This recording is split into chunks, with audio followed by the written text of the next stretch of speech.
I think the issue is that women assume that they're going to get vaginal dryness and sex ends at menopause. And actually, quite a lot of women are quite happy that it does, because maybe they've never had satisfactory sex or they never really enjoyed it. And also, it is an embarrassing conversation to have. People don't want to talk about their intimate health. They don't want to say to the partner, oh, actually, I feel dry. And also, and couples just struggle to talk to each other to say, actually to say it hurts. There's still the myth pervades that if you're not wet, that you're not aroused. But quite frankly, I can be really aroused, but we never start sex without using any lube, because it gets me going and then it makes me more aroused and makes me more lubricated, which in turn turns me on. And it means that I can have great sex. And I think some people really struggle to use lube, men and women, but some men don't want to use it. They think they should be able to make their partner wet. They don't understand the physiology of what's happening in menopause, that they're depleting estrogen levels. Your natural lubrication is impacted upon by so many things. Obviously, menopause with the changes in the hormones, but also, things like stress, anxiety, sexual side effects to medication, and obviously breastfeeding that impacts upon your estrogen levels. So actually that can cause vaginal dryness. So, and cancer treatments as well. So people don't really understand that actually, even if you do lubricate, using a good lube can actually just make your sex pleasure feel even better. Welcome to the 51%, the podcast where we cut through the noise and get back to basics when it comes to women's health. Through expert insights and powerful personal stories, we help you tune into what really matters: your body, your well-being, your life. No one-size-fits-all advice, just real conversations to help you understand your health on your terms. But before we dive in, I've got a quick favor to ask. Please hit subscribe and join the 51% community on our website. It's free and helps us grow, reach more women, and create events that really speak to the health and wealth challenges we all face. And finally, just so you know, everything shared is for information only. It's not medical or financial advice, and always speak to a qualified expert for support that's right for you. Samantha, thank you for joining me today. I am really excited to have this conversation with you because it's something that I have not covered, and it's taboo amongst a lot of people. And the topic is, sexual health and sex, of course, especially during menopause and just generally, really. It's women don't talk about it. And I feel like, including myself, there's lots of women, we don't talk about it amongst each other. But I have been, I've had the privilege of speaking to you beforehand. And actually, I feel like, why aren't we talking about this? Because it's a huge part of men and women's life, So could you please introduce yourself and talk a little bit about your journey from what you were doing before to what you're doing now? That would be great. Thank you so much. Thank you. Thank you for inviting me to talk to you. I'm Sam Evans. I am the co-founder of online sex toy retailer Joe Divine with my husband, Paul. We started Joe Divine in 2007, and we only sell skin-safe pleasure products and irritant-free sexual lubricants. We only sell a curated range of products from reputable manufacturers. We also have hundreds of practical sexual health and pleasure articles on our website, from cancer to kink.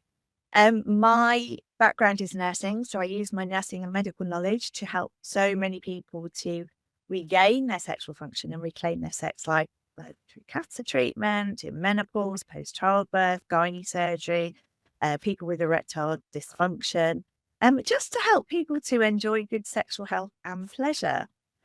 Paul's background is IT, so he's kind of the brains of the business. He does all the background stuff and keeps it running. And I'm the mouthpiece, so I'm constantly talking about enjoying good sexual health and pleasure, the importance of skin-safe products, irritant-free lube, because my own intimate health was destroyed by using well-known sexual lubricants in my 20s and 30s, which caused lots of recurrent infections, and that led to vaginismus. So that's where your pelvic floor muscles tighten. It makes penetrative sex feel painful and uncomfortable. And I had no idea that the lubes were the problem. I'd never heard of vaginismus. I got offered stress management by a GP, but we left the country to live in New York for a while, so I didn't take him up. But nobody bothered ever to look into the reason why I was having so many recurrent infections. So thrush, UTIs and cystitis. So the vaginismus happened because every time we had sex, I'd be lying there thinking, am I going to be on the loo all night with cystitis? Am I going to be itching on the ward tomorrow with thrush? Which in turn then sent this message to my brain going, well, yeah, she wants to have sex. And then my vagina was going, yeah, but you're not coming in here, and basically it shut down. And it wasn't until we set up Jodie Vine and only wanted to sell irritant-free products, we found the Yes Organic range, started using the oil-based lubricant, and all my symptoms started to disappear. And the light bulb moment happened. It was like, about what's going on here? It's the irritating ingredients in those well-known lubricants and the vast majority of lubricants and vaginal moisturisers and intimate washes that caused all this irritation and those infections. So yeah, I'm known as the Lube Queen, and I never saw why ingredients matter and why you should be using skin-safe pleasure products too. Wow, what a journey. I think, just to highlight really first off is there are a lot of products out there that, people think are safe or okay to use. And you talk about, you're going to a GP and you're not actually asked about the root, trying to figure out the root cause of the problem. It's almost a case of, you keep getting this and let's just mask it with something. But if you were just asked, what products are you using? Are you using anything? Maybe it's some kind of reaction to that. Just like when you have, food allergies, I guess. If you're allergic to eggs, you have a reaction and then you get an allergy test. Most people have to have an allergy test and then these things are discovered. So why do in terms of all these products, what can you kind of highlight what kind of things are in them that could cause problems and why? Yeah. So as you just said, there are so many of them. The shelves are heaving. Things have menopause on them, meno-friendly, doctor recommended, gynae recommended. I always say to people, turn it over and look at the ingredients. So what you're looking for in a product to avoid is glycerin. Glycerin's a well-known vaginal irritant. It's a cheap product, so they put it in lots of lubes and vaginal moisturisers and intimate hygiene products, which no one needs to use anyway. And it creates a sugary environment, and that encourages thrush to thrive inside your vagina. It also causes irritation. And then what often people do then, they'll treat, like I did, treat the thrush, and you had to get Canesten on prescription then. You couldn't get it over the counter. So I kept going back to Canesten, and then it will go away, go back to using the lube, get thrush again. So it's this circle that you get, this vicious circle that happens. And the problem is now, lots, so you can get Canesten over the counter. And I always say to people, if it's not going away, or if it keeps coming back, go and see your GP. Unfortunately, some GPs will just keep prescribing Canesten because they're not even asking anybody what they're using. So glycerin's a big culprit. Propylene glycol, that's in a lot of products. It's also found in antifreeze. So I'm not quite sure why you'd want to put it inside your vagina or on your vulva. It is also a well-known vaginal irritant, and it's often the ingredient that irritates and stings when you first put a product on. So it's not just a vulva and a vagina, it's on a penis. It could be, inside your anus, and that also applies to condoms that are lubricated with poor lubricants too. And then there's parabens. They are preservatives. They are weak hormone disruptors. We're still really not quite sure what they do, but they've been removed from a lot of body care and skincare products. So why would you want to put them in the most intimate and highly sensitive part of your body? And they're irritants too. Dyes. No one needs a bright pink vulva. An irritant. You've got perfumes and flavorings. Again, they all, cause irritation. You've got alcohol. We know that's drying in skincare products, so you don't want to put that inside your vagina or on your vulva. Some products have glitter in them. Don't know why. Get you ready for festivals or the disco, I don't know. And then you've got CBD lubes now. So CBD, the brands claim that it helps you to relax, it helps to promote the blood flow. The problem is we don't know what CBD does to the microbiome of your vagina. They're actually friendly bacteria that helps to keep everything happy and healthy. And when you destroy that bacteria, so lots of these lubes and washes and products destroy your friendly bacteria, which then leads to infection and irritation. So also a lot of the CBD lubes, it's the base carrier lube contains those irritating ingredients that I've talked about too. And also the same goes for vaginal moisturisers, and we've also got the vaginal estrogen creams. They've all got glycerin in them. So often women will say, oh, it didn't work for me because it caused irritation. I said, it wasn't the vaginal estrogen.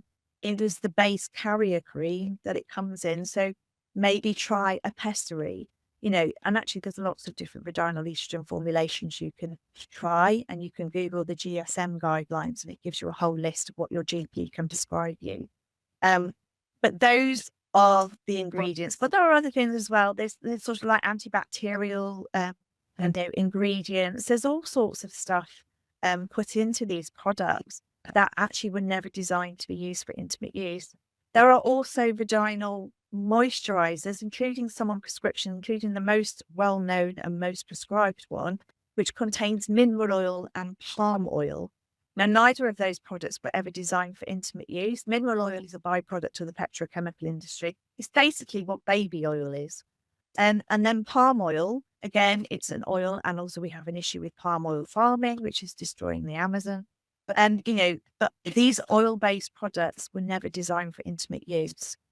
And just talking about oil-based products, anything that is oil-based, including the Yes oil-based lubricant, will destroy latex condoms.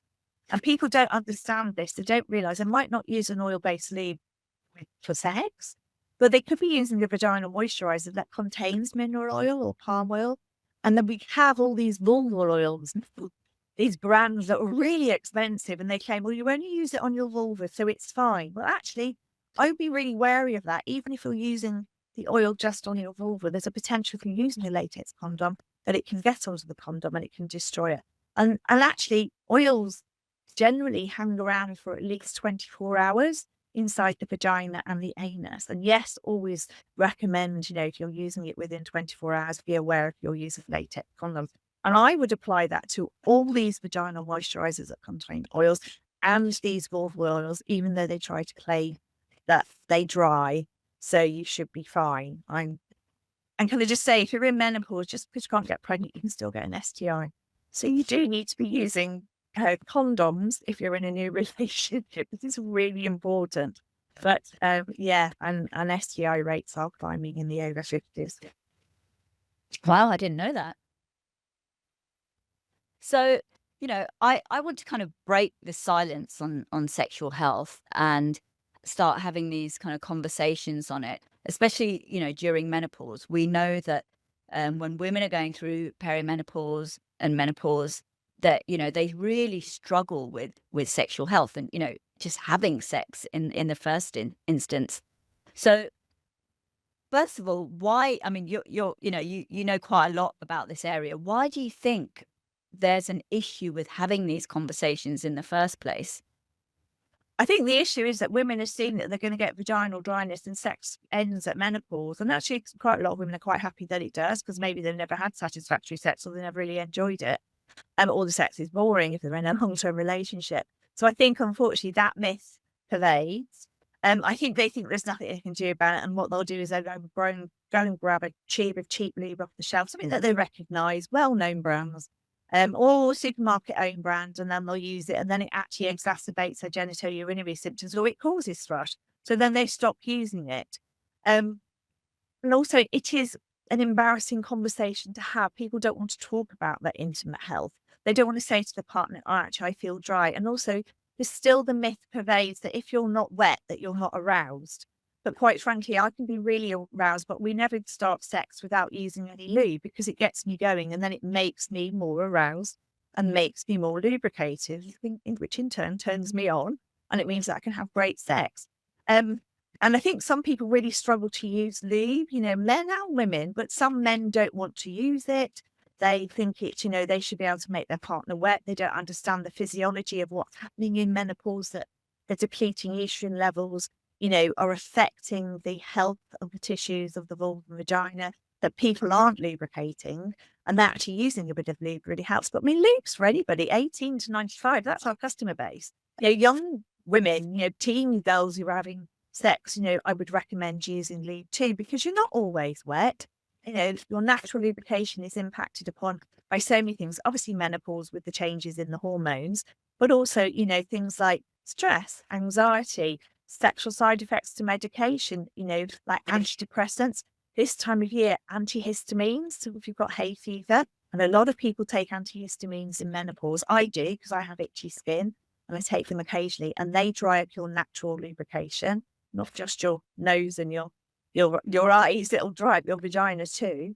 And obviously breastfeeding, that impacts upon your estrogen levels. So actually that can cause vaginal dryness. So, and cancer treatments as well. So people don't really understand that actually, even if you do lubricate, using a good lube can actually just make your sex and pleasure feel even better. And couples just struggle to talk to each other to say actually to say it hurts. I've been there with the vaginismus. Not told my husband. He was really upset when he found out that I'd actually was enduring painful sex, just wishing for him to come. The sex would stop. And because I didn't understand what was happening to my body, I didn't understand why it was feeling painful. So it's actually saying to partners that, it feels uncomfortable. And also sex is so much more than penetration. There are so many things that people can do, but they don't think beyond penetration because it's the only way they've had sex. And the same with doctors and healthcare professionals. They only think about penis and vagina sex, and yet people have sex in so many different ways. So, the conversation's better to have somebody like Davina McCall on TV when I was on the program with her.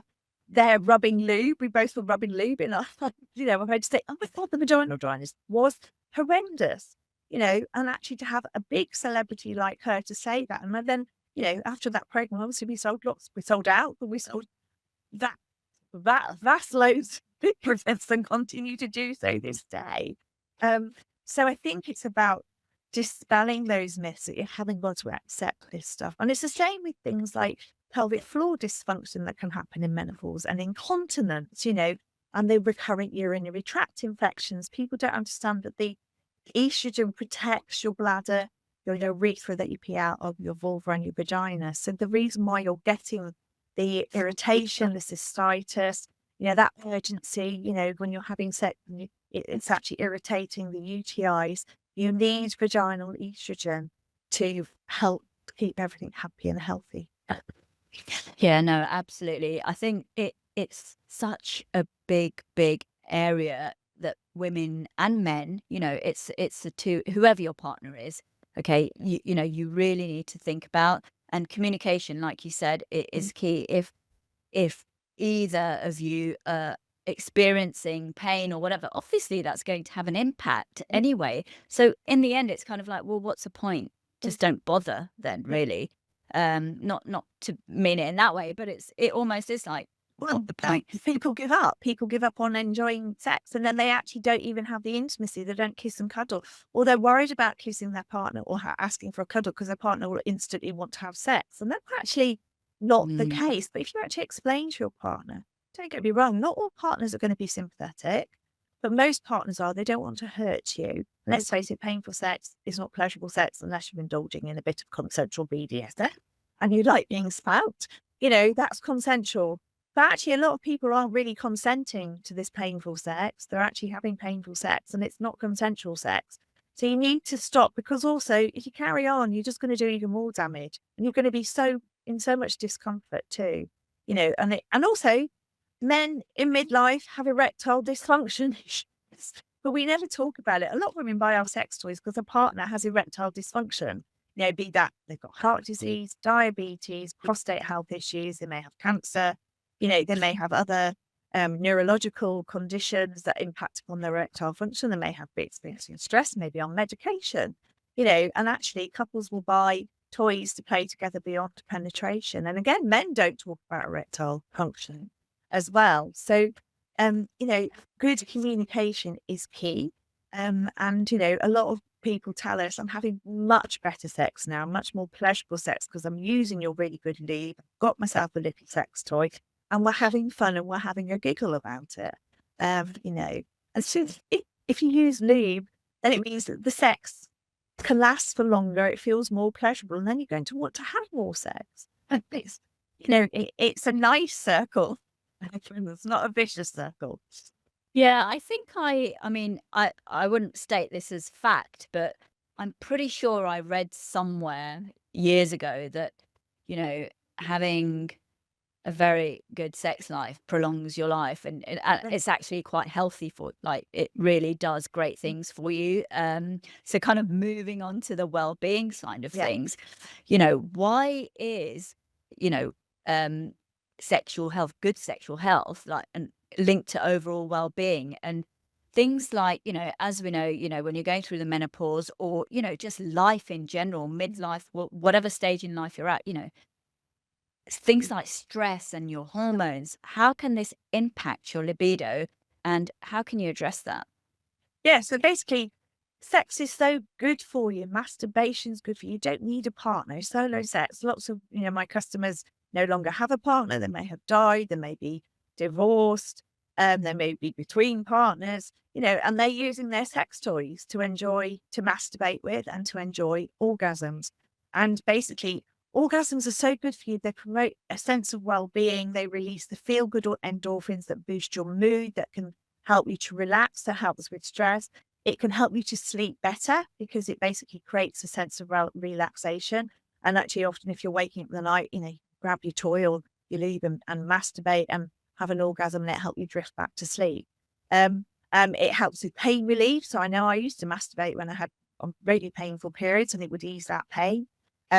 Helps you look, because I think you're looking happier, you're relaxed. It helps to relax your whole pelvis as well. So you walk in a different way after you've had good sex.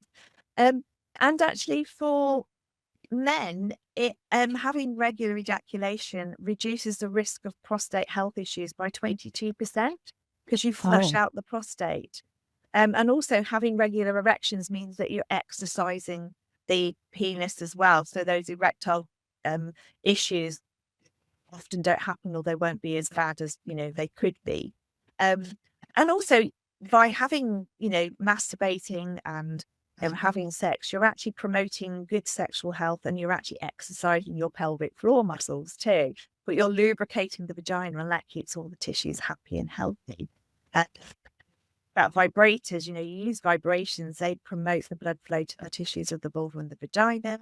That helps to promote natural lubrication. It plumps up all the tissues. It helps with sexual sensation. So it's a really positive and very inexpensive thing to do, and it's risk-free. You're not going to get an STI, and actually it's something you can do, at your leisure, either on your own or with a partner in the bath or the shower.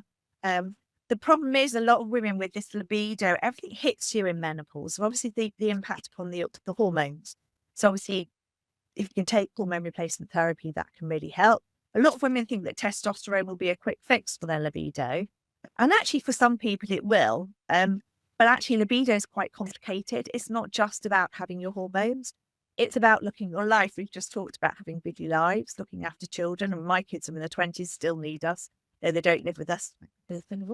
Oh, yes, I miss them. We've been without them for a few months, and we're enjoying this for the first time in 25 years. And also running a business, we've talked about having aging parents. You're caught in the middle. You might have financial worries. There might be other stressful things going on. You might be dealing with other health issues, or, a partner with health issues, or unwell children, the stress of exams this time of year. Everything in the world at the moment, it's not a peaceful place. And even just reading the news is very stressful.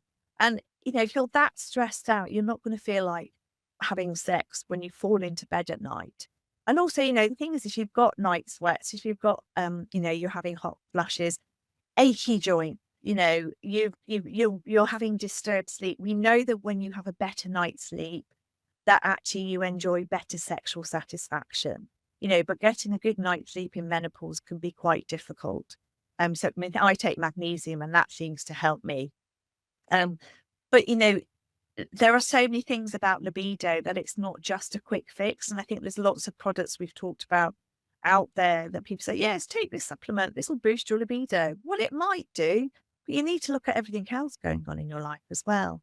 And also it's the little things, that actually bring you joy and that connection with your partner. My husband and I, we share breakfast. We have breakfast together every morning. He bakes bread. We make marmalade every year. And for us, that's the best part of the day. We sit down together, we've brewed a lovely pot of coffee, we sit and eat our toast and marmalade, watching a bit of stuff telly in the morning. And it's just a really lovely thing that we do together. It's connection. But we've always been intimate. We've always kissed and cuddled. Even, we've had lots of dry spells when I've had issues with my vaginismus. He's also had sexual health issues too. And often, we don't go for full-blown penetrative sex. We'll kiss and cuddle. We might masturbate each other to orgasm. We might play with toys. But it's that connection, even just for us going for a walk on the beach each evening, holding hands.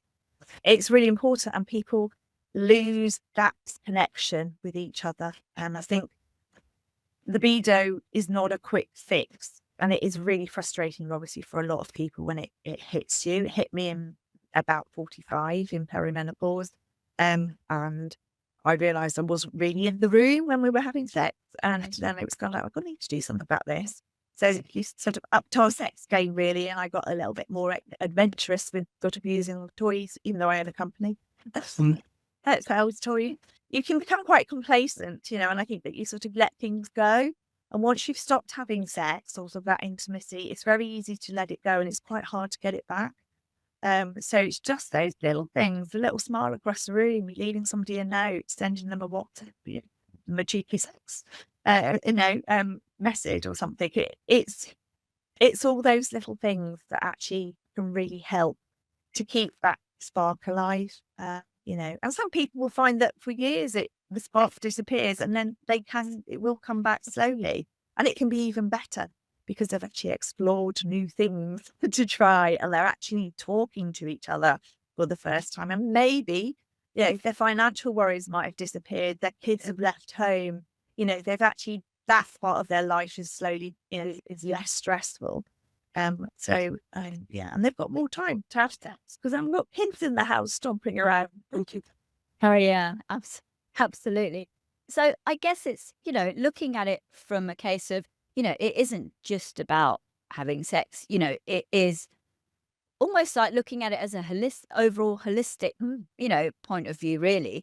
What is your lifestyle like? What are you doing at home? Why are you feeling stressed? Are you feeling stressed? Because sometimes with stress, you can sit here and say, I don't feel stressed, but you actually might be stressed, So looking at all those things and building on that, maybe going, like you said, going for a walk wherever you can with your partner.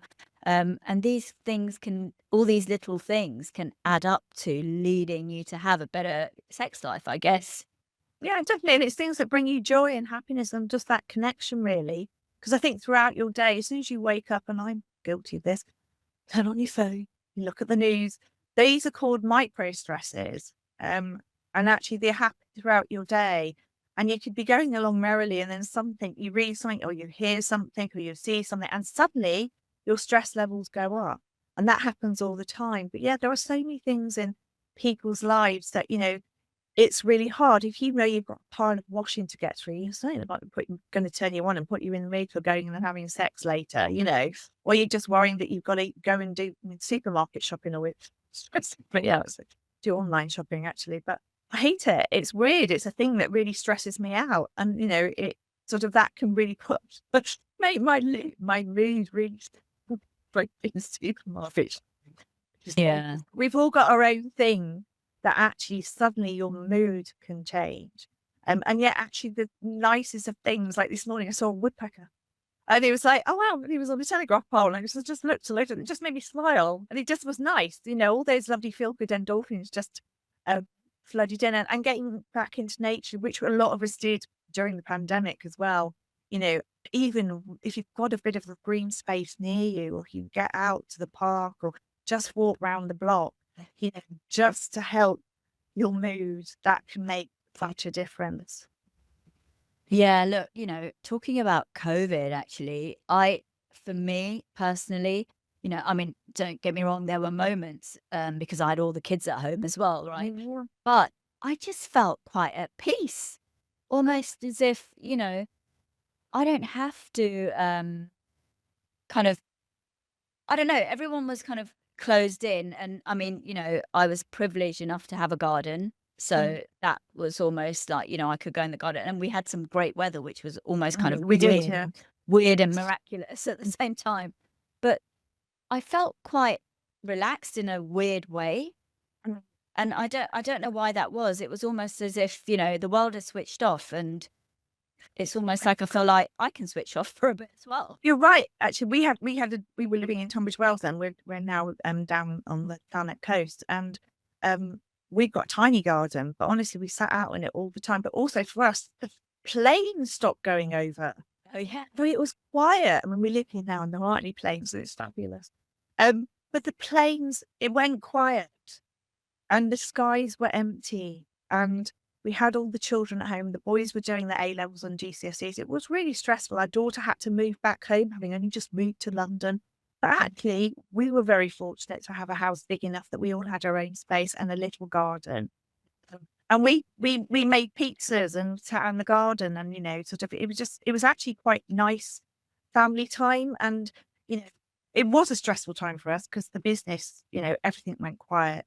But thankfully for us, we had Davina McCall program, which really helped because it was quite stressful. But actually, it was stressful for a few months because people were too busy getting their toilet roll and pasta and tins of tomatoes rather than thinking about buying a pleasure product. But actually, then the phones did start going, and it was good because we ended up checking in on our elderly customers who were on their own and going, "Have you got help?" And then go, we ended up having a really good chat with them. But then people obviously were a bit bored at home, and they thought, "Well, I got by myself a vibrator," which was fine, and we had good conversations.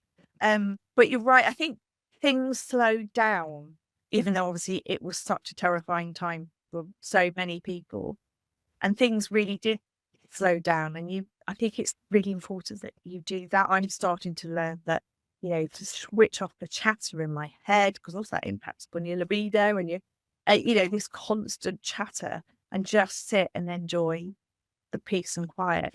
For me, I sat on the beach. I don't normally stop on my morning walk. And I just sat and I just watched the waves, and it was quiet. And it was just like, I think my brain calmed for the first time in ages. So, you're right. So, we've come through it, and everybody is changed, and in a lot of negative ways, unfortunately. So stress is even more, is higher. And obviously a lot of people had bereavements or lost somebody. And so that was really difficult. But you're right. It's about, taking those my friend calls it pocket of joy, which is every day, she said, recognize your pocket of joy. So the woodpecker this morning was mine. And I've got another friend, Karen Arthur, she's a fantastic menopause campaigner. And she always says, wear your happy. So wear bright colours. I've got a bright orange shirt. And whenever I put it on, actually probably doesn't even suit me that much, but I wish and it makes me feel happy. And I think it's those little moments and little things that you can do. And the other thing I have to say, eating cheese. So that's my happy food. Yeah, no, absolutely. Find the things that the little, it's called kind of, the micro things that in your daily life. And then also recognize those micro things that are making you feel like crap, like you said, looking at, having a glance at your, I don't know, whatever app you use to get your news. And let's face it, most of the news, especially these days, is negative and builds anger, and it's there to make you feel scared and make you feel all these negative, horrible things. So just acknowledge that, and acknowledge that actually this is negative, this is bad. I'm not saying be ignorant, but actually, why not be ignorant if it protects your peace, But I want to kind of delve a little bit into Joe Divine. I want to talk about, where did the name come from? That's one thing. Because I remember when I first met you, I think I called you Joe by accident, just thinking, oh, you're, I don't know. Yeah. So where did the name come from? And, I just want to dive into a bit about what you actually sell on your website and why you sell the things you sell. Okay. So Joe Divine came from a evening in the pub in Suffolk. My husband was working in banking in IT, and I was looking after the children. I tried to go back to nursing, and they made it so difficult for me to try and fit it in around my children. And so I tried to do the first one, and then by which point then I got pregnant with the second one, and then sort of, it was going to be hard with two children. And then by the time then I got pregnant with the third one, they were all 2 years apart. And by which point it was kind of like, I'm going to give up because, I can't make this work and I'm not going to make any money. And I was going to have to travel miles to try and do the nursing that I had been trained to do. And so he said, why don't they have sex toy parties for couples? And he'd investigated it. And there was something in America called passion parties. Well, I said, I don't know. It's all Ann Summers parties, isn't it? And I've been to a couple when I was younger.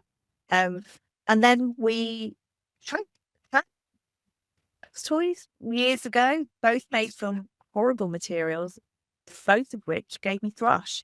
But we didn't really realise at the time. And one of them literally was a horrible jelly glittery thing, and that gave me thrush, and we chucked it in the bin. And then the other one was a rampant rabbit, and it broke down the second time I went to use it.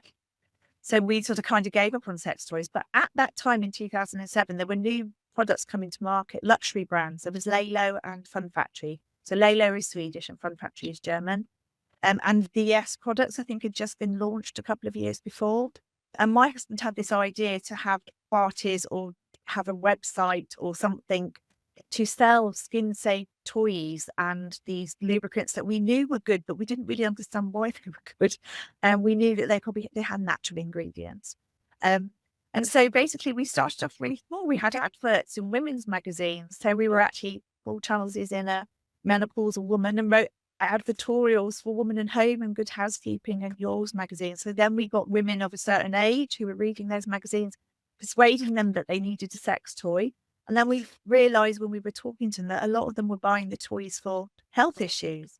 So post-hysterectomy, post-cancer, going through the menopause, a partner had erectile dysfunction, and I kind of started thinking, where's all this information for people about regaining their sexual function when they have these issues? And it wasn't anywhere. The NHS stuff was rubbish. The cancer website's advice was very poor. So I started writing articles. I realised I actually was quite good at writing, and I could use my nursing knowledge and medical knowledge and looking into the research, combining with my knowledge of the products that we sell and how they function and how they can help. So we sell, obviously, the lubricants we sell. Yes, organic lubricants. We sell Sutil, Lux and Rich, which are made from botanical and organic ingredients. They are very long-lasting water-based lubes. The Sutil Lux is one of my favourite. I do like Yes oil-based. I also use Yes Vaginal Moisturiser as part of my intimate regime with vaginal estrogen. And I use Sutil for sex play, and I only wash my vulva with water because no one needs an intimate wash. They all do much more harm than good. And your vagina is self-cleaning, so you don't need to keep washing it, and you just need to wash your vulva with water. And so we sell, a range of products from reputable manufacturers. It's a curated range. So, it goes from simple, inexpensive bullet vibrators you can use on your clitoris, on a partner's clitoris, up and down the shaft of a penis, on nipples. These are really, really fun toys. I always say to people, get creative with the toys. Don't just use it on your genitals. Some people will use a vibrator as a massage as well. It's on their calves or on their necks as well. They double up as body massagers. So you've got lots of different clitoral toys that work in different ways. And the Air Course and Sonic Wave toys that were launched about 5 years ago have changed orgasms around the world. So the Lalo Sonneteer is our best-selling clitoral toy. It's one I showed on the Davina program. And it doesn't vibrate, but it stimulates your clitoris. So it sends sonic wave sensations through the clitoral tissue, which is below around the vagina. You can't see it. What you see on the outside is just the tip of the clitoral structure. And it's been great. It's a toy that I get women saying to me, I've never had an orgasm before. I've had an orgasm with it. I've really been struggling with decreased sensation. It's really helped it. I've had cancer patients using it. So, those toys have been great to promote.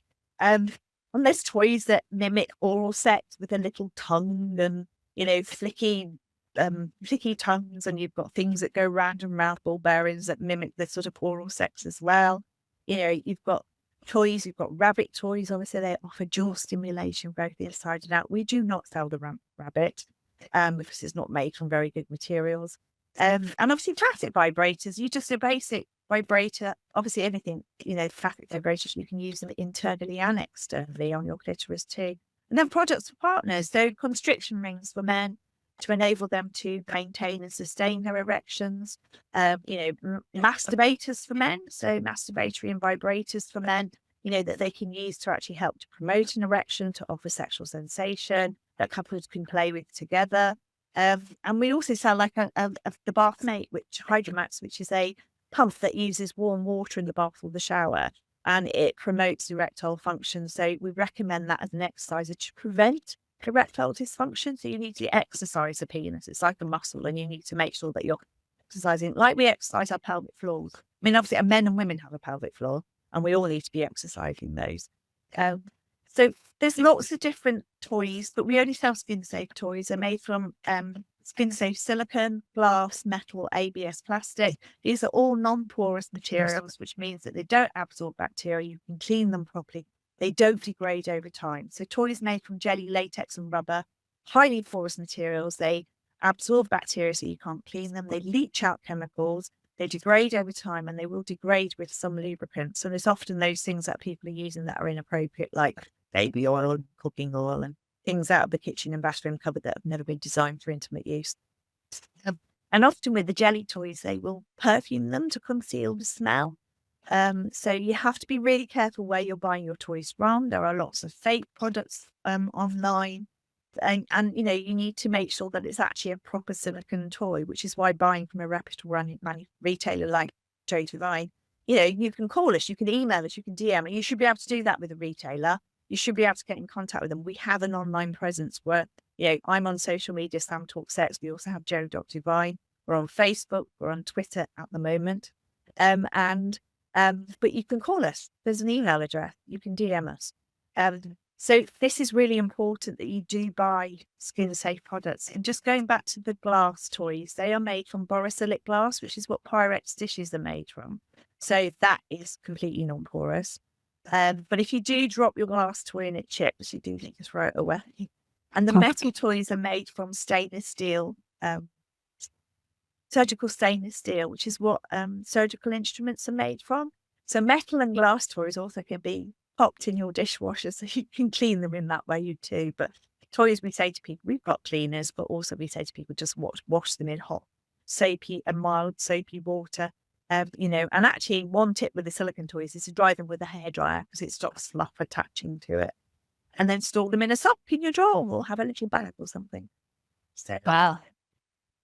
A lot there. But, I think thanks for highlighting that, you really need to think about what you're using in terms of all the toxins and chemicals and all sorts.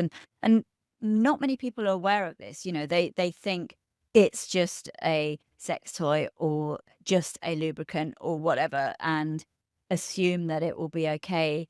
But I feel like that whole vaginal area gets kind of thought about last almost, and people just assume that that's okay. Oh, it's slippery. It's slippery. It's fine for lube. Oh, I can moisturize with my hand cream. Bio oil was something we've heard used so many times. Sudocrem, design. It's like Germaline. It's like these things that you think, why on earth would you think that was actually suitable?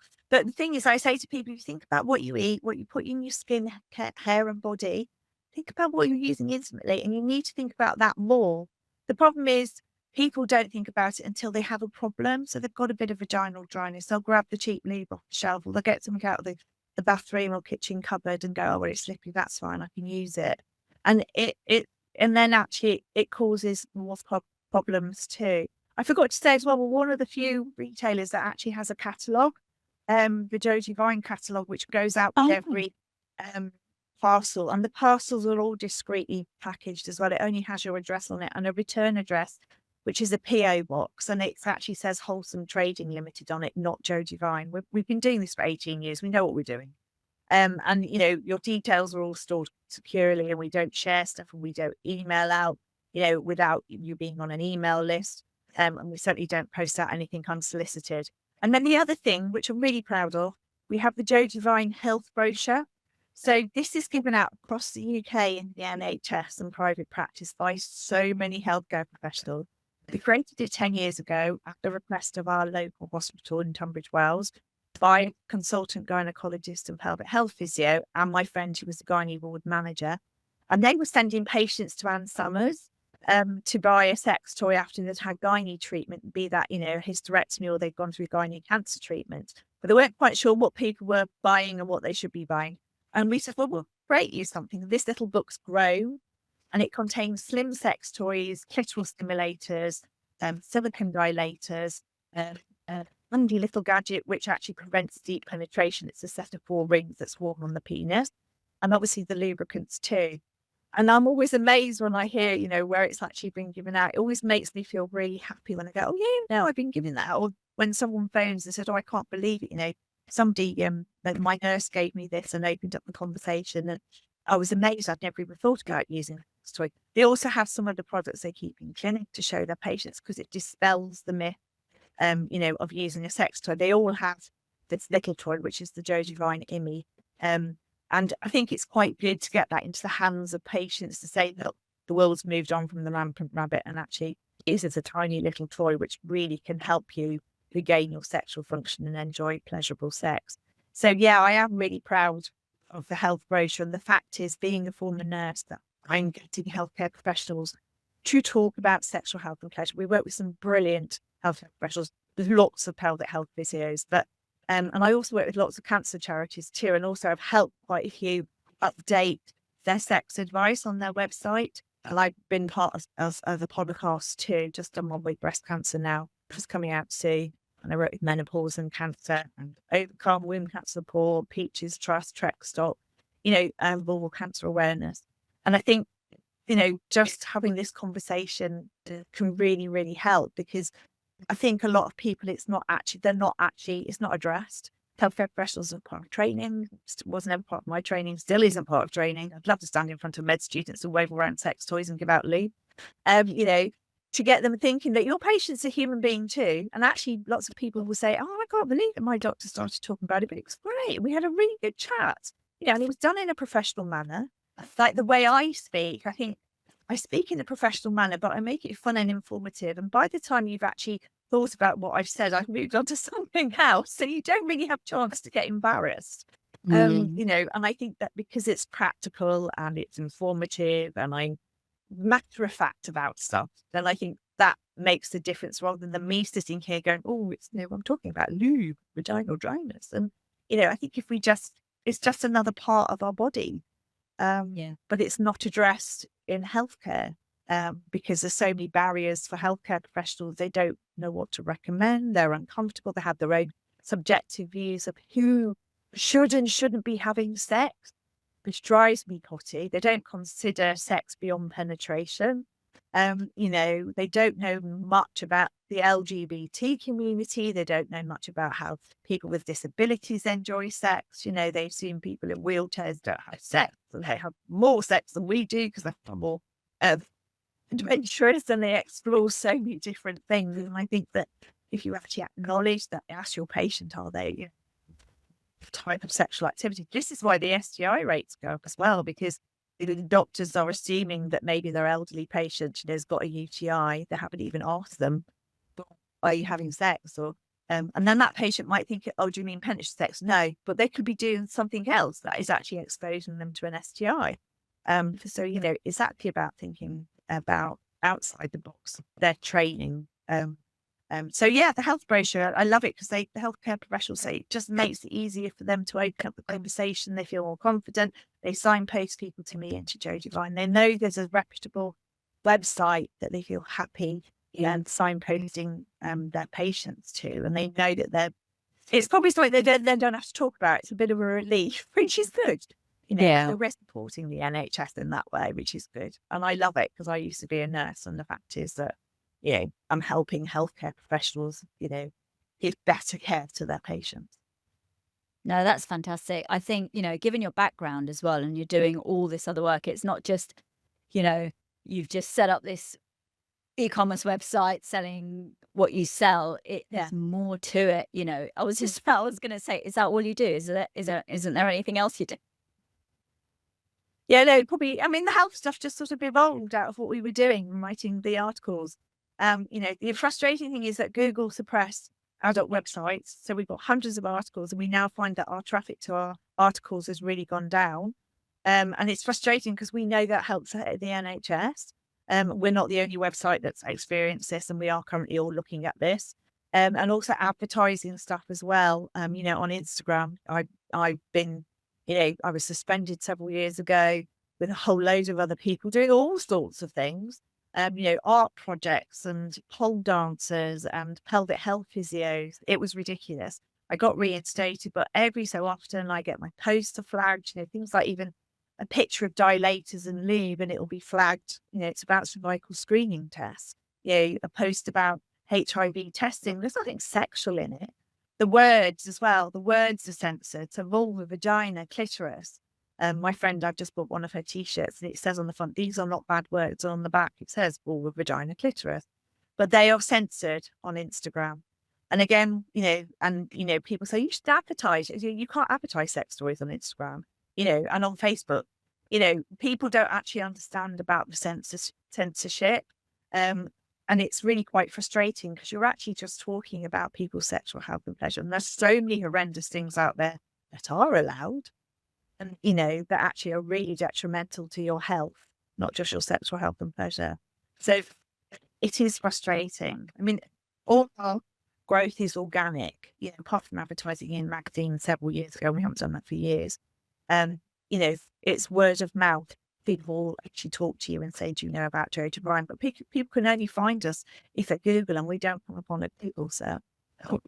It's frustrating if they're looking, sex and arthritis, then they can't find that article. So, in that respect, we need to work on that. But that, unfortunately, is just the big platforms, and they're so puritanical. They have this censorship because they say it protects children, right? It's actually stops consenting adults from viewing stuff. And the same with our website as well. So internet providers automatically put adult filters in place to protect children. And I understand that. But actually, a lot of people don't know this. They can't get onto the website. They don't realize they can remove these filters in their settings, or they can ask their internet provider to remove them. So again, it comes up with a warning, and then they feel bad because they've actually Googled a sex toy company and they think, somebody knows they're looking at my history. And that is frustrating, because the big websites that sell everything get blocked. Yeah. And we're, it is just, it's just the mechanical nature of things, and it's getting worse, I would say. And we also have It's almost like, it's almost like you kind of have to go back to the old school methods, which is why we have a brochure. Yeah, exactly. What we used to do back in the day, leafleting and adverts in the newspaper or magazines and these kinds of things, which sometimes I feel like actually that was quite a nice world we used to live. Yeah, very much so. And obviously, you could get, but this is why, lots of people, we end up sending them the health brochure or the Joe Devine brochure because they can't get on the website. And obviously a lot of people are maybe on a shared tablet, certainly grandparents, and they may be sharing it with their grandchildren, and obviously don't want their grandchildren looking at their history. And kids are far more savvy about technology than we are. They get around these filters and, and they're saying, we're protecting children, but actually you're stopping consenting adults from viewing something that is consensual. And what goes on behind closed doors is nothing to do with anybody else when it's consenting adults. I totally agree we have to protect children, but there's far more stuff out there that we need to be protecting them from with the whole digital age as well. That we need to be starting in schools. I mean, sex education is not fit for purpose, So it's, my daughter's a sex educator and she's written a sex education book, and she finds it really frustrating that also she's big on TikTok and she has to be careful about what she posts because things will actually get censored. And it's just bonkers because you're trying to educate people. Yeah. No, that's great. Thank you. I really appreciate your time. It's been great to have this conversation because, like I said, it's a conversation I've not had, and I think it's extremely important for lots of people to understand and kind of, talk through the taboos and things like that. The final thing I wanted to ask you, how can women start to have these conversations about intimacy and, just sexual health in general? We talked about if you're going through something, you just almost don't tell anyone and suffer in silence, I guess. So, that's with their partners and also healthcare providers as well. There's loads of information on the website. There's an article called Sex Myths in the Menopause with lots of practical advice, product recommendations, but things that you can do for all those things that do happen in menopause and how to have this conversation with your partner. And I often say to people, get yourself a good tube of lube, bring it out and say to them, I'd really like to try this lube. Most people are going to be fine about it. Get yourself a simple little toy. This is a little bullet that looks like a lipstick. And, use it on your own. I always say to people, if you're going to buy a toy, use it on your own in the bath or the shower if you're not sure about introducing it into your relationship.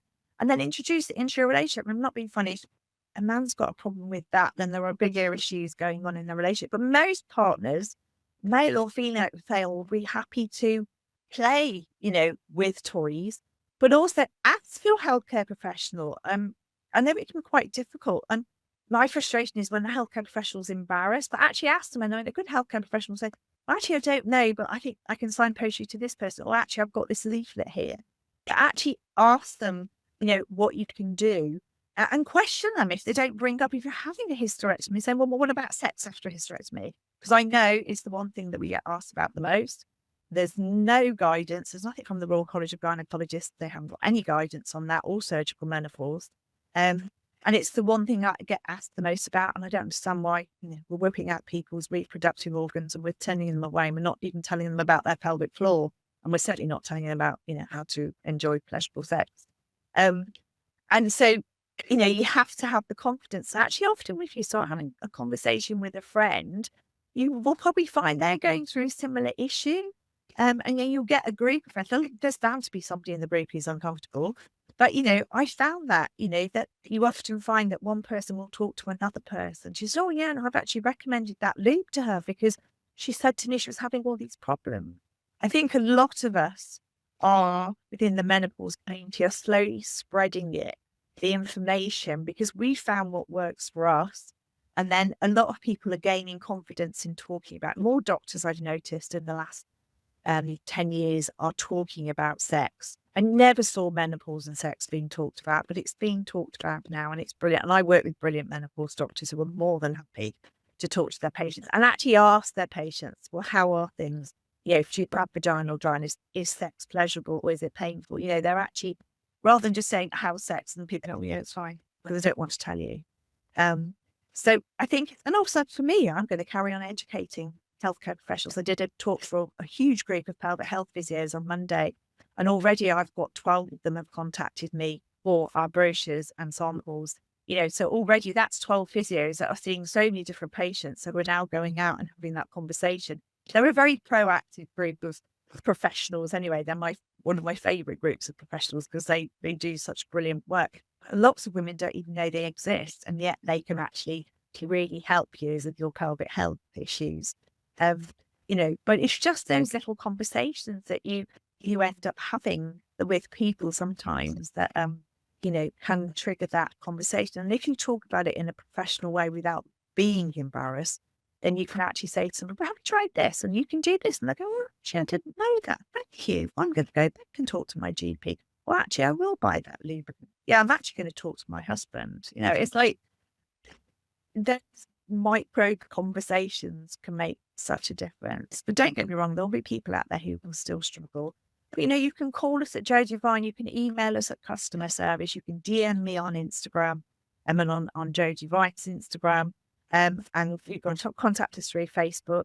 And, the conversations, I generally put people at their ease. Some people are often anxious. Some people will cry. But by the end of it, we're normally having a bit of a giggle because, they go, wow, I had no idea. Oh, thank you. I only phoned up for a tube of lube, which I've bought. What you've now told me about physio, you've told me about a book, you've told me about a website, because it's a holistic approach to this. We make our money from selling our products. I don't make money by giving all this other information, but I do it because that's the way in which we work at Joe's Divine, because we know all these other things can really help to make you enjoy good sexual health and pleasure. Yeah, exactly. It's not, you could easily just hand out the lube or the toy, but it's not just about that. It is, like we emphasize, it's the whole holistic thing, stress. There's so many factors that could be involved, and just guiding people to the right resources and almost just saying, look, you are an individual. Your situation is very different from someone else's. So I'm treating you as an individual, and it's not just about giving you the lube, it's about also this, and this, Yeah. which is And, great. it's a bit of this and trying, you might find something doesn't work for you. Yeah. Actually, until you try it, you won't know. But, I've had so many people come to me and said they've listened to a podcast that I probably did 2 or 3 years ago. And, oh, wow. But they've actually found me. They've had a brochure 5 years ago. We often get that. And they've actually finally wish to give us a call, which is fine. As long as the product that they want hasn't been discontinued. But, it's actually those little times when people are ready as well. It's like with the health brochure, I say to people, well, you're not going to be ready straight after cancer treatment or after you have a hysterectomy, but you might be thinking about it a few months down the line. And if you're still struggling at least 6 months down the line, you need to seek help. Don't let it carry on. There are things you can do. And I love it when we get lovely emails and messages from people saying, oh my God, you changed my relationship. You saved my relationship. You saved my marriage. And I think, it's actually a very privileged place to be. But we've worked really hard to get to this place. And we're the only sex toy retailer that does this work. I think there's only one of me. As Paul said, they break the mold, thank goodness. But there is only one of me. And, he said, the people say, I wish we could replicate you. But it's like, no one else is actually doing the work that we do at Joe Divine. They're trying to. They've tried to copy us. But actually, they don't have a Sam. So, they don't have a Sam. They don't have a Paul running the company who's so dedicated to doing it. And it's hard work. It's just me and Paul. We don't have a team. People go, can a member of your team come and give us a talk? And I go, well, no, because I am the team. But we do all this work. We've got a packaging company. We have a phone company. But we do all this work ourselves. And we're really passionate about helping people. And often if people phone and they want to buy something that I think is unsuitable, I will tell them that that's unsuitable. That's not suitable for your needs. And I'll offer them probably a cheaper product. Or often I will say, sometimes I actually can't help you because this is a medical issue, but actually I can signpost you to the experts who can. Yeah. So, that's really, really important. Knowing your limitations. So I think that, only working in your area of expertise. I think there's a lot of people that don't, and you then think you're actually not offering the correct information. So, I don't step outside of my area of expertise. I will refer to the expert that I work with. That's fantastic. Sam, thank you so much for being on the podcast. It's been a pleasure to have you on. And if anyone's interested, it's obviously joedivine.com. Please go there and have a little look, and also contact you if, like you said, if there's any queries with anything. But thank you so much. You're welcome. Thank you for inviting me.